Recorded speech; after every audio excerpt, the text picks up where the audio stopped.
Sema kweli mimi sijawahi soma madrasa.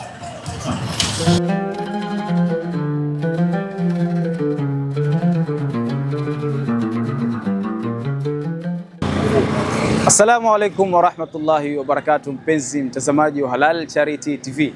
Hii leo ndani ya kipindi cha Wajua Dini Yako tuko katika mtaa wa Kachonjo, area ya Chuda. Na leo hii swali ni Mtume wetu Muhammad sallallahu alaihi wasallam aliteremshiwa kitabu cha Qur'an. Je, kitabu hichi kiko na juzuu ngapi?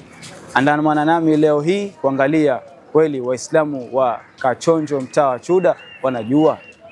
Mtume alitumilizwa na akashikishwa kitabu cha Qur'an. Je, hii Qur'an iko na juzuu ngapi ndani yake?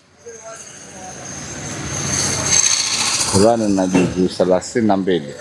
Qur'an iko na juzuu 32. Pengine ungependa kujaribu mara pili? Nashindwa. Nashindwa. Umeshindwa hapo?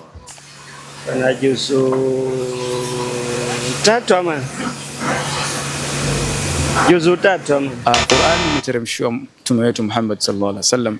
Je, Qur'an hii iko na juzuu ngapi ndani yake? Juzuu 30. Juzuu 30. Shukran bana, mabruk. Umepata swali hili na wewe kweli leo ndio mtu wa kwanza kulipata hili. Shukran sana brother.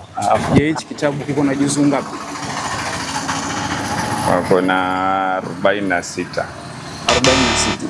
Je, Qur'an iliyoteremshwa Mtume Muhammad ina juzuu ngapi? Na juzuu 7.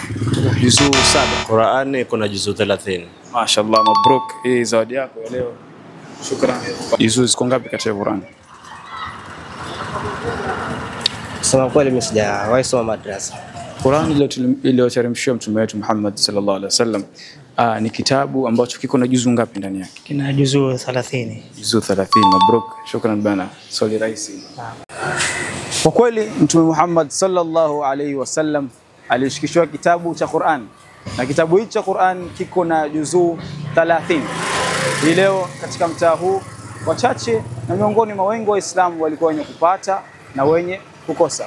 Kwa nami katika kipindi chako cha Wajua Dini Yako ndani ya Halal Charity TV, mimi wako Al-Akh Abu Naila Yusuf, na nyuma ya kamera niko na bradhangu Hassan Adam Yusuf. Shukran.